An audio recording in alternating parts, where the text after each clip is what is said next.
Chegamos ao capítulo 16, o último capítulo do Capital do século XXI, do nosso grupo de estudos Piketty do Piketty.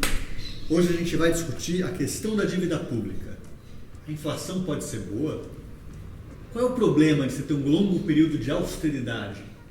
É muito ruim para o Brasil? É muito ruim para qualquer país? Vamos conversar um pouquinho sobre isso hoje aqui. Bom, nesse último capítulo, o Piketty vai concluir a sua análise sobre os mecanismos de financiamento do Estado e vai começar o capítulo dizendo que, basicamente, existem duas grandes formas do Estado se financiar. Né? Uma delas é a partir dos impostos, que foi objeto de estudo dos capítulos anteriores, e outra forma de financiamento é o endividamento. Né? E ele vai mostrar ao longo desse capítulo como, nessa ordem econômica mais financiarizada, a dívida pública vai assumindo um papel cada vez mais relevante no processo de financiamento dos estados. E na medida que ela cresce, ela substitui aquela que seria a principal política que ele defende como uma política redistributiva e de justiça distributiva, que é a taxação progressiva das grandes fortunas. Então ele vai mostrando para a gente como, nessa passagem do século XX para o século XXI, existe um endividamento médio dos países desenvolvidos, que antes da crise econômica de 2008 era da ordem de 60% do PIB, e depois da crise esse valor vai aumentando, chegando a casa média de 100%, 130% do PIB dos países. E a partir dessa elevação do endividamento, vão surgindo discussões sobre as formas de se fazer a gestão da dívida pública. E como o Camilo apontou, o Piketty vai apontar 3 grandes formas de se gerir isso.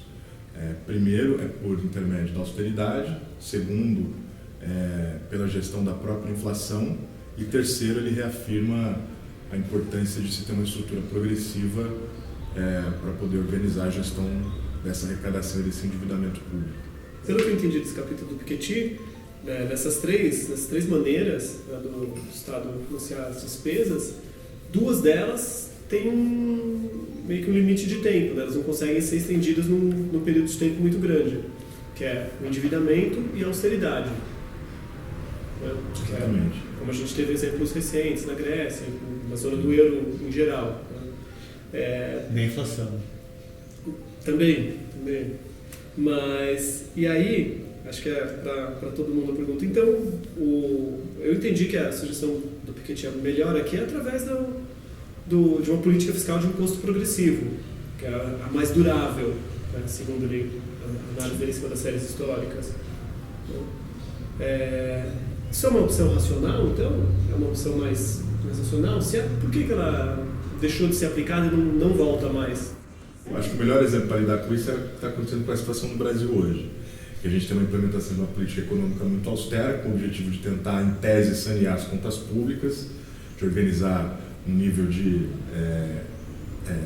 superávit primário maior do que os gastos e os investimentos do governo.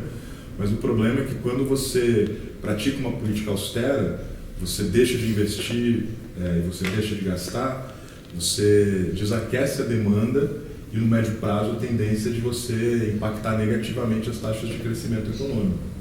O país não cresce, as empresas cortam trabalhadores porque não tem investimento em construção civil, por exemplo, em outras coisas assim. É por aí nessa linha. Exatamente, aí a gente começa a entrar num ciclo recessivo, que é o que está acontecendo com o caso do Brasil hoje. O Estado, uma das tarefas fundamentais do Estado é ele ser exatamente o aquecedor da demanda, ele ser um responsável por criar um ambiente de investimento favorável para as empresas e um ambiente de consumo favorável para as famílias. E para que ele possa fazer isso, é determinante que os gastos públicos e os investimentos públicos não deixem de acontecer. Cada vez que o Estado passa a enxugar as suas contas, deixando de estimular a demanda na economia, ele acaba produzindo tendências recessivas no médio e no longo prazo. A gente tem falado muito de impostos progressivos. Aqui no Brasil, é crime discutir isso, porque as pessoas, quando se fala em impostos, acham, nossa, já vão começar mais impostos para o pobre pagar. E o imposto progressivo não seria isso. Mas essa discussão a gente já fez várias vezes aqui. Mas essa questão da dívida pública no sistema financeiro que a gente tem hoje, ela é necessária mesmo? Por que ela é tão necessária? Por que nós temos que discutir qual seria o ideal de dívida pública? 30%, 50%? Pois é. Tipo, ele falou que não tem resposta para isso. Depende de qual que seria o ideal de sociedade também. Depende da questão da sociedade. O que você quer para a sociedade vai determinar o nível da dívida pública. A primeira coisa a se observar, que está por trás da sua pergunta, é que o raciocínio do senso comum tende a estabelecer uma relação diretamente proporcional entre a maneira como a gente faz a gestão das nossas contas privadas e a maneira como acontece a gestão das contas públicas. O imposto ele é necessário para garantir a oferta de serviços públicos de boa qualidade.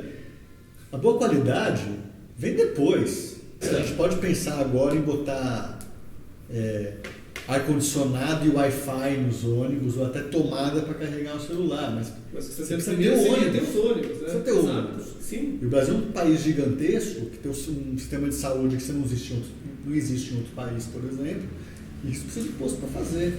Eu ia comentar uma outra coisa, além disso, que o problema do imposto começa com o nome. Sim, que é uma brincadeira. Imposto é dado uma coisa que é imposta, as pessoas já começam a olhar, não quero nada que seja imposto, eu quero ser dono do meu nariz. Já começa por aí, uma falta de cultura política e social em relação a isso, que é complicado.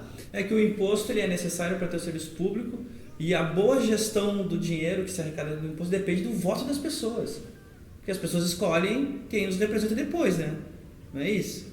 Então a pessoa diz, eu sou contra o imposto, mas é quando a pessoa escolhe quem vai gerir o imposto, ele escolhe mal. O pior, a pessoa hoje aqui no Brasil, principalmente em São Paulo, tem uma parcela grande de pessoas que são a favor do Estado enxuto, de não sei o que lá, que não querem pagar impostos, ou querem pagar menos impostos, mas querem ônibus de graça. Porque daí eles acham que é um direito de mobilidade, que não pode ter tarifa no ônibus. Então é assim, não pode ter o imposto, mas também não pode cobrar. O dinheiro nasce, né? Afinal de contas, a Casa da Moeda está aí para o governo federal, pode ficar produzindo dinheiro, imprimindo moeda com bel prazer. Um dos motivos pelos quais a gente aumentou o nível de endividamento no Brasil nesses últimos 2 anos foi porque uma das políticas implementadas pelo governo foi de subsídio à energia e à gasolina, né? Então, quer dizer, a nossa classe média gosta de ir no posto de gasolina e ver que o valor da gasolina não está aumentando, mas ao mesmo tempo ela reclama que os lucros da Petrobras diminuíram.